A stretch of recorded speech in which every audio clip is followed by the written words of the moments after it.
A very good morning to you, Desiree, and to our viewers at home. At the crux of this case is the price determination process that Sasol embarked on last year at around August already. This is around the natural piped gas that it really pushed those prices and just the changes to the pricing to industrial gas users that have taken issue with the price determinations in this regard. So Sasol just hiking the price of natural gas by around 96% last year, something that industrial gas users then took it upon themselves to approach the Competition Commission in this regard to say that there seems to be some sort of dominance here and just excessive pricing in terms of the consultation processes that also should have happened here where that process is concerned. So most of them approaching the Competition Tribunal to intervene here and halt Sasol from just implementing some of those price changes to the natural gas. Most of them also are saying that how this process was conducted, it was anti-competitive, so meaning that the Competition Act was flouted here in the process that was presented here by Sasol. But Sasol also approaching this court here that will get underway any moment from now, Desiree, to say that they want that process scrapped and removed, that urgent application to say there's no case here from the industrial users, and also the Competition Commission has no jurisdiction to investigate them and issue summonses. But I'm going to bring into the conversation now the CEO of the Industrial Gas Users Association of Southern Africa, Mr. Jaco Human, who joins us now just on your concerns. You've approached the Competition Commission to investigate here, but it seems like Sasol is not taking this lying. Let us in on what your concerns are around that price determination process. Thank you and good morning.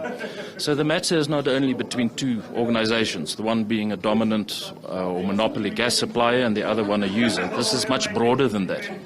We are concerned about the impact on the general economy, from the bread we eat to the beverages we drink, so it's a broad-based issue. The issue at hand is really in the absence of any plausible or rational regulatory methodology, which Nersa is responsible for.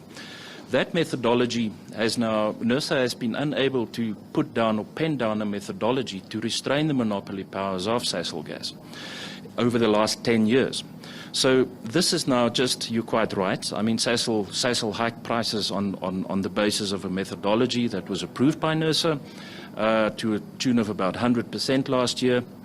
And the basis of this urgent interdict or application is really just to ask the tribunal to interdict Sasol to keep prices at the already monopoly price level and not increase it further, at least until the Competition Commission has done its job around excessive pricing investigations. So that is the nub of the application.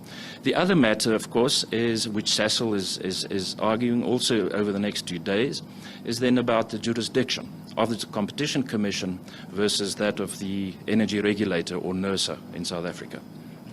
Let us in on the concerns then. How will this price determination by Sasol, if it goes ahead, affect the industrial users and the companies that fall under Iguasa and Egoli gas, and some of them that have raised concerns? And you've also touched on the economy as well, to say if this is allowed to go ahead, this price hikes by Sasol, we could see the economy also negatively affected here.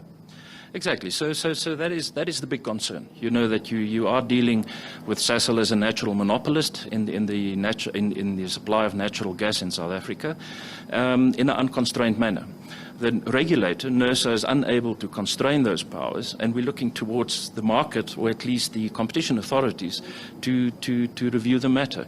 So the issue is really about the adverse impact on the economy at the expense of industry and consumers, and to the benefit, of course, of Sasol. So there needs to be an equitable approach, of course, into that matter. And your bid to challenge the methodology by Nersa, don't you think that maybe the problem lies with Nersa, since it's the one that determined the methodology that was then carried out by Sasol?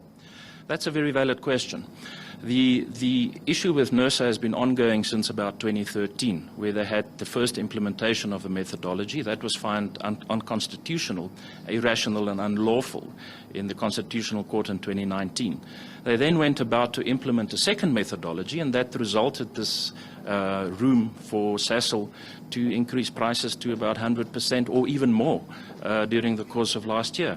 So we're sitting with the absence of a reasonable, rational methodology to balance the interests of the consumer and industry in South Africa.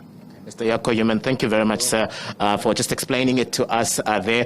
You hear that industrial users are not happy with Sasol as well in terms of the move by last year, already in August, to hike the prices of natural gas in the country, saying that the users are going to really suffer here. The economy is going to suffer here, but they are looking to the Competition Tribunal to just determine the validity of their approach to the Competition Commission to investigate here. Also, Sasol coming through to say that they need this matter struck off the roll in terms of their role here, saying that if there's anyone that can determine and really tweak or really come through in terms of concerns around the methodology, that should come from Nersa, but not industrial users and the Competition Commission. So this is a matter, Desiree, that will sit for 2 days. It's going to get underway any moment from now. We're hearing that 3 panelists from the Competition Tribunal are going to be leading this process. But this is on an urgent base, so it remains to be seen, really, if either Sasol or the industrial users, these companies that are here, Egoli Gas and Iguasa, will convince the